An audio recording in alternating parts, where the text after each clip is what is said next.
మీ business ని develop చేసుకోవాలని అనుకుంటున్నారా? అయితే వెంటనే సంప్రదించవలసిన ఫోన్ నంబర్ 7729969299. అధ్యక్ష, ఈ బడ్జెట్ చూశాక ఈ రాష్ట్ర ప్రజలందరూ ఏమనుకున్నారంటే కొండ నాలుగు మందేస్తే ఉన్న నాలుగు ఊడిపోయినట్టుగా తయారైంది అనేసి మా పరిస్థితిని ఫీల్ అవుతున్నారు అధ్యక్ష.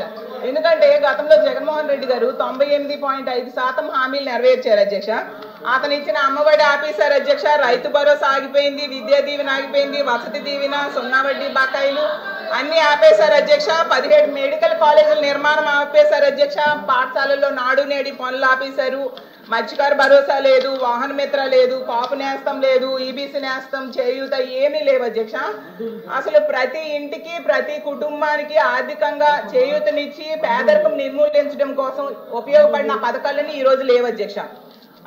వీళ్ళు అధికారంలో రాకముందు ఏం చెప్పారంటే జగన్మోహన్ రెడ్డి గారి కంటే మేము ఎక్కువ ఇస్తాము, రెట్టింపు సంక్షేమం మేము ఇస్తాం చెప్పడంతో ప్రజలు నమ్మి ఓట్లేశారు అధ్యక్ష. ఈ బడ్జెట్ ప్రజల ఆశలు ఉసూరు మనిపించాయి అధ్యక్ష.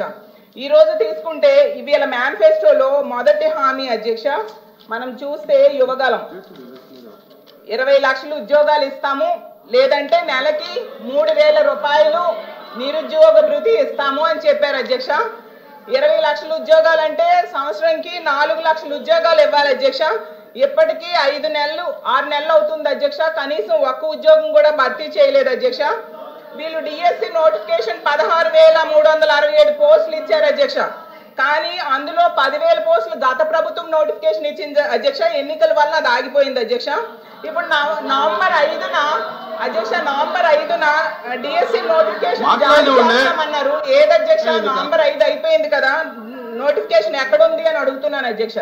అలాగే ఉద్యోగాలు ఇవ్వకపోతే 3,000 రూపాయలు నిరుద్యోగ భృతి అన్నారు. 12 నెలలకి తీసుకుంటే 7,200 కోట్లు అవసరం.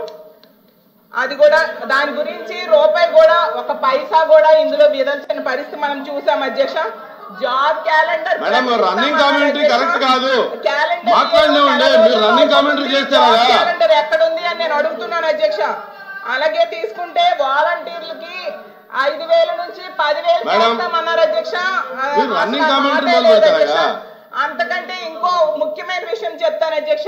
ఈ రాష్ట్రంలో ఉన్న ప్రభుత్వ ఉద్యోగుల పరిస్థితి మింగలేక కక్కలేక అన్న పరిస్థితిలో ఉంది అధ్యక్ష. ప్రభుత్వం అధికారంలోకి రాగానే 1వ నెల జీతం ఇస్తామన్నారు అధ్యక్ష.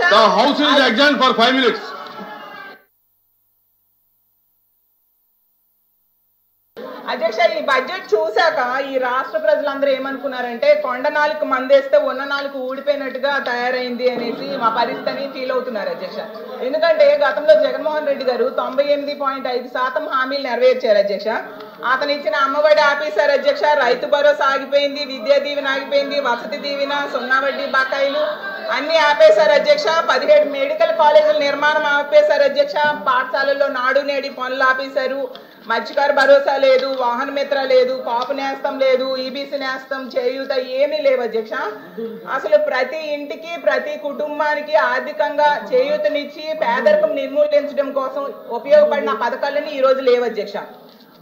వీళ్ళు అధికారంలో రాకముందు ఏం చెప్పారంటే జగన్మోహన్ రెడ్డి గారి కంటే మేము ఎక్కువ ఇస్తాము, రెట్టింపు సంక్షేమం మేము ఇస్తాం చెప్పడంతో ప్రజలు నమ్మి ఓట్లేశారు అధ్యక్ష. ఈ బడ్జెట్ ప్రజల ఆశలు ఉసూరు మనిపించాయి అధ్యక్ష. ఈ రోజు తీసుకుంటే వీళ్ళ మేనిఫెస్టోలో మొదటి హామీ అధ్యక్ష మనం చూస్తే యువగలం 20 లక్షల ఉద్యోగాలు ఇస్తాము, లేదంటే నెలకి 3,000 రూపాయలు నిరుద్యోగ భృతి ఇస్తాము అని చెప్పారు అధ్యక్ష. 20 లక్షల ఉద్యోగాలు అంటే సంవత్సరంకి 4 లక్షల ఉద్యోగాలు ఇవ్వాలి అధ్యక్ష. ఇప్పటికీ 5 నెలలు 6 నెలలు అవుతుంది అధ్యక్ష, కనీసం ఒక్క ఉద్యోగం కూడా భర్తీ చేయలేదు అధ్యక్ష. వీళ్ళు డిఎస్సి నోటిఫికేషన్ 16,367 పోస్టులు ఇచ్చారు అధ్యక్ష. కానీ అందులో 10,000 పోస్టులు గత ప్రభుత్వం నోటిఫికేషన్ ఇచ్చింది అధ్యక్ష. ఎన్నికల వల్ల అది ఆగిపోయింది అధ్యక్ష. ఇప్పుడు నవంబర్ 5న అధ్యక్ష, నవంబర్ 5న డిఎస్సి నోటిఫికేషన్ జారీ చేస్తామన్నారు. ఏది అధ్యక్ష, నవంబర్ 5 అయిపోయింది కదా, నోటిఫికేషన్ ఎక్కడుంది అని అడుగుతున్నాను అధ్యక్ష. అలాగే ఉద్యోగాలు ఇవ్వకపోతే 3,000 రూపాయలు నిరుద్యోగ భృతి అన్నారు. 12 నెలలకి తీసుకుంటే 7,200 కోట్లు అవసరం. అది కూడా దాని గురించి రూపాయి కూడా ఒక పైసా కూడా ఇందులో విధించిన పరిస్థితి మనం చూసాం అధ్యక్ష. జాబ్ క్యాలెండర్ క్యాలెండర్ ఎక్కడుంది అని నేను అడుగుతున్నాను అధ్యక్ష.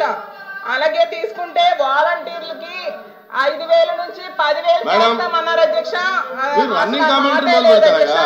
అంతకంటే ఇంకో ముఖ్యమైన విషయం చెప్తాను అధ్యక్ష. ఈ రాష్ట్రంలో ఉన్న ప్రభుత్వ ఉద్యోగుల పరిస్థితి మింగలేక కక్కలేక అన్న పరిస్థితిలో ఉంది అధ్యక్ష. ప్రభుత్వం అధికారంలోకి రాగానే 1వ నెల జీతం ఇస్తామన్నారు అధ్యక్ష.